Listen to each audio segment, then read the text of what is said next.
তো ফ্রেন্ড দেখুন, আমরা অনেক মানুষই কিন্তু যুবসাথীর ফর্ম ফিল আপ করেছি, তার মধ্যে 90% মানুষ যুবসাথীর কিন্তু প্রথম কিস্তির টাকাটা অলরেডি পেয়েই গেছে। তখন অবধি কোনো রকম প্রবলেম ছিল না। এখন একটু নতুন প্রবলেম দেখা দিচ্ছে। প্রবলেমটা কি? যুবসাথীর সেকেন্ড কিস্তির টাকাটা কিন্তু প্রায় 60% মানুষ পেয়েছে, আর 40% মানুষ কিন্তু যুবসাথীর সেকেন্ড কিস্তির টাকাটা পাচ্ছে না। তো এর পেছনের কারণটা কি? তো দেখুন, যুবসাথীর প্রথম কিস্তির যে টাকাটা আমি পেয়েছিলাম ওর কিন্তু একটা স্ক্রিনশট আপনাদেরকে দেখাচ্ছি, তাহলে ব্যাপারটা ক্লিয়ারভাবে বুঝতে পারবেন। দেখুন, যুবসাথীর প্রথম টাকাটা যখন দেওয়া হয়েছিল সেটা কিন্তু এনইএফটির মাধ্যমে, যেটা হচ্ছে ন্যাশনাল ইলেকট্রনিক্স ফান্ড ট্রান্সফার।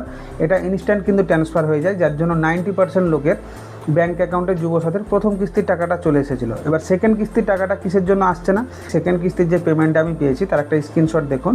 এখানে কিন্তু এনপিসিআই এর থ্রু কিন্তু টাকাটা দেওয়া হয়েছে, মানে সেকেন্ড কিস্তির টাকাটা দেওয়া হয়েছে। তো এনপিসিআইটা কি? দেখুন, আপনার যে ব্যাঙ্ক অ্যাকাউন্ট নম্বরটি আপনি যুবসাথী ফর্ম ফিল আপ করবার সময় দিয়েছিলেন, ব্যাঙ্ক অ্যাকাউন্টের সঙ্গে আপনার ডিবিডি লিঙ্ক করা নেই বা আধার শেডিং করা নেই, যার জন্য কিন্তু আপনারা যুবসাথীর সেকেন্ড কিস্তির টাকাটা পাচ্ছেন না। এবার আপনারা বলবেন ব্যাঙ্ক অ্যাকাউন্টের সঙ্গে ডিবিডি বা আধার শেডিং এটা কি?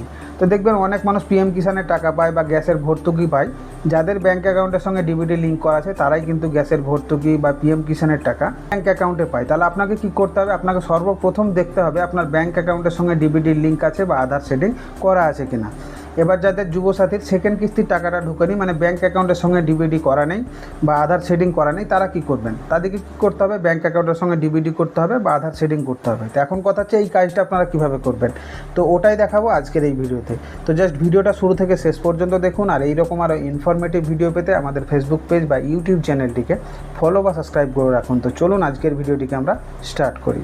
তো এই কাজটা করার জন্য ফার্স্ট অফ অল আপনার ফোন থেকে কোনো একটা ব্রাউজার সিলেক্ট করতে হবে। তো সরাসরি এখানে আমি ক্রোম ব্রাউজারটিকে সিলেক্ট করে নিচ্ছি। তো ক্রোমে আসার পর উপরের দিকে দেখুন এখানে একটা সার্চ বার পাবেন, এই সার্চ বারে আপনি ক্লিক করবেন অ্যান্ড এখানে আপনাকে লিখতে হবে এনপিসিআই। দেখুন এই লেখাটা লিখে আপনি সার্চ দেবেন, এমনকি ডিসপ্লেতে লেখাটা দেখতেও পাচ্ছেন।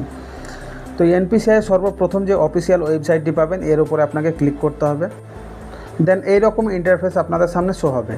তো ওপরের বাম দিকের কোনায় দেখুন এখানে একটা 3 লাইন্স পাচ্ছেন। এই 3 লাইন্সের উপর সর্বপ্রথম আপনাকে ক্লিক করতে হবে।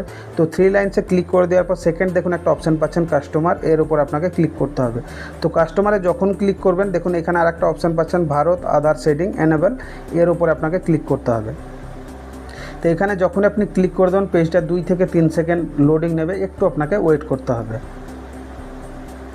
তো সর্বপ্রথম আমি আপনাদেরকে দেখাবো আপনার ব্যাঙ্ক অ্যাকাউন্টের সঙ্গে ডিবিডি লিঙ্ক বা আধার শেডিং আছে কিনা। তো এটাকে চেক করার জন্য এখানে দেখুন একটা অপশান পাচ্ছেন আধার ম্যাপ স্ট্যাটাস, এর উপর আপনাকে ক্লিক করতে হবে। তো এখানে যখনই ক্লিক করবেন আপনার কিন্তু আধার কার্ডের নম্বরটি এই 3টে বক্সের মধ্যে আপনাকে দিতে হবে। তো আপনার যে আধার কার্ডের নম্বরটি হবে সেটি এখানে আপনি দিয়ে দেবেন। তো আধার কার্ডের নম্বরটি দিয়ে দেওয়ার পর লাস্টের যে 4টা সংখ্যা সেটা কিন্তু আপনি দেখতে পাবেন, আর সিকিউরিটি রিজনের জন্য 8টা সংখ্যা কিন্তু এখানে হাইড হয়ে থাকবে।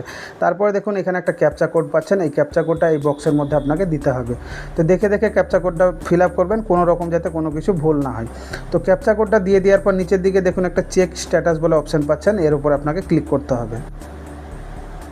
তো চেক স্ট্যাটাসে যখনই ক্লিক করবেন আপনার আধার কার্ডের সঙ্গে রেজিস্টার্ড মোবাইল নম্বর যেটা লিঙ্ক ছিল তাতে কিন্তু একটা ওটিপি যাবে। ওটিপিটাকে জাস্ট এখানে আপনাকে দিয়ে দিতে হবে।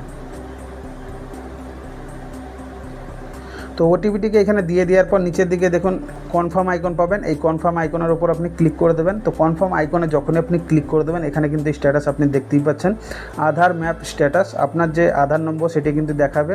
এখানে দেখুন mapping status enable for DBD, মানে এই ব্যাঙ্ক অ্যাকাউন্টের সঙ্গে ডিবিডি লিঙ্ক আছে। ব্যাংকের নাম সেটা হচ্ছে ইন্ডিয়ান ব্যাঙ্ক, কবে ডিবিডি লিঙ্ক করা হয়েছে সেই ডেটটাও কিন্তু দেখাচ্ছে, ঠিক আছে।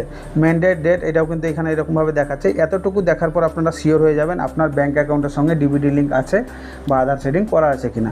তো এখানে কিন্তু ব্যাঙ্ক অ্যাকাউন্টের সঙ্গে ডিবিডি লিঙ্ক বা আধার শেডিং করা রয়েছে। এবার আপনাদেরকে বলতে হবে যাদের ব্যাঙ্ক অ্যাকাউন্টের সঙ্গে ডিবিডি লিঙ্ক নেই বা আধার শেডিং করা নেই তারা কীভাবে কাজটা করবেন। তো এই জন্য দেখুন এখানে একটা হোম আইকন পাবেন, এই হোম আইকনের উপর আপনারা ক্লিক করবেন। তো হোম আইকনে যখনই ক্লিক করবেন এখানে দেখুন একটা অপশান আপনাদের সামনে শো হবে 2 নম্বরে আধার শেডিং অ্যান্ড ডিশেডিং, ঠিক আছে, এর উপর আপনাকে ক্লিক করতে হবে। তো এখানে আপনারা ক্লিক করে দেবেন, তারপর নিচের দিকে দেখুন একটা কনফার্ম আইকন পাবেন, এই কনফার্ম আইকন আপনাকে ক্লিক করতে হবে। তো কনফার্ম আইকনে যখনই ক্লিক করে দেবেন এখানে দেখুন ইন্টার ইওর আধার নম্বর, আপনার যে আধারটা সেটার নম্বর কিন্তু এই 3টে বক্সের মধ্যে আপনাকে দিতে হবে। তো এরকমভাবে আধার নম্বরটি দিয়ে দেবেন। তো আধার নম্বরটি দিয়ে দেওয়ার পর দেখুন আপনি যদি ডিবিডি লিঙ্ক করতে চাইছেন তাহলে কিন্তু এই শেডিংয়ের এখানে কিন্তু আপনাকে চেকমার্ক করতে হবে, শেডিংয়ে চেকমার্ক করে দেবেন। তারপরে এখানে সিলেক্ট ব্যাঙ্ক, এই সিলেক্ট ব্যাঙ্ক আপনাকে সিলেক্ট করতে হবে। তো আপনি কোন ব্যাঙ্কটা সিলেক্ট করবেন? যখন যুবসাথী ফর্ম ফিল আপ করার সময় যে ব্যাঙ্ক অ্যাকাউন্টটি আপনি দিয়েছিলেন সেই ব্যাঙ্ক অ্যাকাউন্টটি যেটা হবে সেই ব্যাঙ্কটি আপনি সিলেক্ট করবেন। তো আপনাদেরকে অ্যাজ এ এক্সাম্পল হিসাবে আমি অ্যাক্সিস ব্যাঙ্ক সিলেক্ট করলাম। সিলেক্ট করার পর এখানে দেখুন পাচ্ছেন তিনখানা অপশান, ফ্রেশ সিডিং, মুভমেন্ট, এইগুলো আপনাকে কিছু করার দরকার নেই। প্রথম পাবেন ফ্রেশ সিডিং, এর উপর আপনাকে ক্লিক করতে হবে। এখানে যখনই আপনি ক্লিক করে দেবেন নিচের দিকে আপনাকে অ্যাকাউন্ট নম্বর চাইবে। যুবসাথী ফর্ম ফিল আপ করার সময় যে অ্যাকাউন্ট নম্বরটি আপনি দিয়েছিলেন বা যেই ব্যাংকের অ্যাকাউন্ট নম্বরটি আপনি দিয়েছিলেন সেই অ্যাকাউন্ট নম্বরটি এই বক্সের মধ্যে আপনি দিয়ে দেবেন। দিয়ে দেওয়ার পর পুনরায় সেই ব্যাঙ্ক অ্যাকাউন্টের নম্বর আবার কিন্তু কনফার্ম অ্যাকাউন্ট নম্বরের উপর আপনারা দিয়ে দেবেন। দিয়ে দেওয়ার পর নিচের দিকে দেখুন এখানে কিন্তু একটা চেক বক্স পাচ্ছেন, এখানে কিন্তু চেক মার্ক আপনারা করে দেবেন। চেক মার্ক করে দেওয়ার পর এখানে পাবেন একটা ক্যাপচা কোড, ক্যাপচা কোডটা এই বক্সের মধ্যে দিয়ে দেবেন। দিয়ে দেওয়ার পর এই যে পাচ্ছেন সাবমিট আইকন, এই সাবমিট আইকন আপনাকে ক্লিক করতে হবে। তো সাবমিট আইকনে যখনই ক্লিক করবেন আপনাদের রেজিস্টার্ড মোবাইল নম্বরে মানে আধার কার্ডের সঙ্গে রেজিস্টার্ড যে মোবাইল নম্বরটি ছিল তার মধ্যে একটা ওটিপি যাবে। ওটিপিটাকে ওইখানে দিয়ে দেবেন। দিয়ে দেওয়ার পর আবার পুনরায় আপনারা সাবমিট করবেন। তাহলে 5 থেকে 7 দিনের মধ্যে আপনার ব্যাঙ্ক অ্যাকাউন্টের সঙ্গে ডিবিটি লিঙ্ক হয়ে যাবে বা আধার সেটিংটা সাকসেসফুলভাবে হয়ে যাবে। তো এই প্রসেসটিকে যদি আপনি ফলো করেন ফ্রেন্ড, আমি 100% শিওর এরপরের যখন যুবসাথীর কিস্তির টাকা আপনারা পাবেন সেই টাকাটা কিন্তু আপনার সেই ব্যাঙ্ক অ্যাকাউন্টের মধ্যে চলে আসবে। তো আশা করছি এই ব্যাপারটা আপনাদেরকে খুব ক্লিয়ারভাবে বোঝাতে পেরেছি। তবুও যদি কারো কোনো কিছু জানার থেকে থাকে নিচে কমেন্ট বক্সে কমেন্ট করে জানাতে ভুলবেন না, আমি ডেফিনেটলি তার উত্তর কিন্তু দিয়ে দেবো। আর এইরকম আরও ইনফরমেটিভ ভিডিও পেতে প্লিজ সাবস্ক্রাইব অ্যান্ড ফলো বিঞ্চিনা ওয়াইটি।